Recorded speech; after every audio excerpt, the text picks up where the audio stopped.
நாங்கள்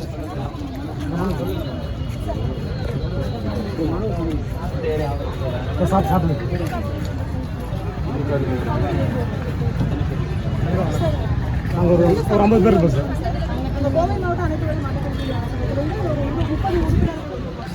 எல்லா ஏரியாவிலேருந்து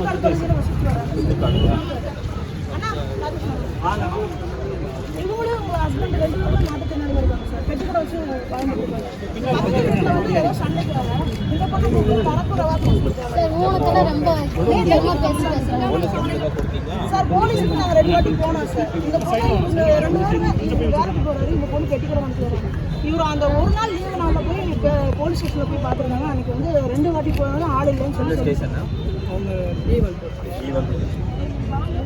ஆனால் நல்லா ரெஸ்பான்ஸ் கொடுத்தாங்க. பேசுகிறேன்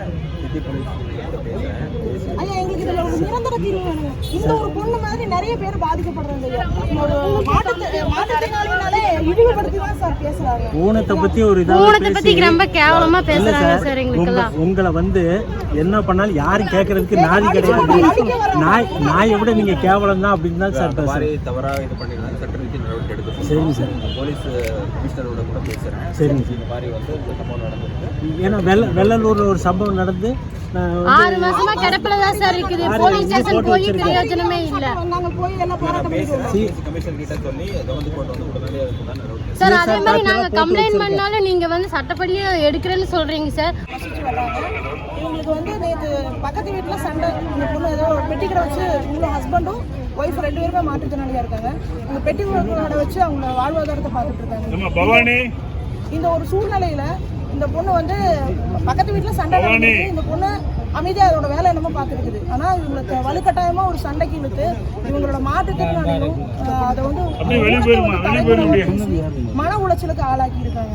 இது வந்து இந்த ஒரு ஹவுசிங் யூனிட்ல எல்லா இடத்துலையும் தொடர்ச்சியாக நடைபெறுது. ஸ்டாலின் ஐயாவோட ஆட்சியில் எங்களுக்கு வந்து மிகச்சிறப்பான ஒரு வரவேற்கத்தக்க நிறைய திட்டங்கள் வீட்டினாலுமே எங்களுக்கு வந்து எங்களோட வாழ்வாதாரம் இன்னைக்கும் பாதிப்பட்டு கொண்டுதான் இருக்குது. இதுக்கு வந்து ஒரு நிரந்தர தீர்வு ஆட்சியாளர்கள் வந்து எங்களுக்கு எடுத்து எங்களோட வாழ்வாதாரத்தை மேம்படுத்தி தர்றாங்க. எங்களை வந்து மன உளைச்சல், இந்த மன உளைச்சல நாங்கள் எப்படி வந்து ஒரு வாழ்வாதாரம் நடத்த முடியும் அப்படின்றது தான் இங்கே வந்து நான் கேட்குறேன். இது வந்து நான் கேட்குற விஷயம் என்னென்னா, எங்களோட வாழ்வாதாரமே இங்கே பாதிக்கப்படும் போது நாங்கள் எப்படி வந்து ஒரு முறையாக வாழ முடியும்? எங்களுக்கு வந்து 3 வேளை சாப்பாடு வேணும், 3 வேளை எங்களுக்கு தங்குறதுக்கு ஒரு இடம் வேணும். அந்த இடத்துல வந்து பாதுகாப்பு இல்லைன்னா எங்களை மாதிரி இருக்கிற மாற்றுத்திறனாளிகள் என்ன தான் செய்ய முடியும்?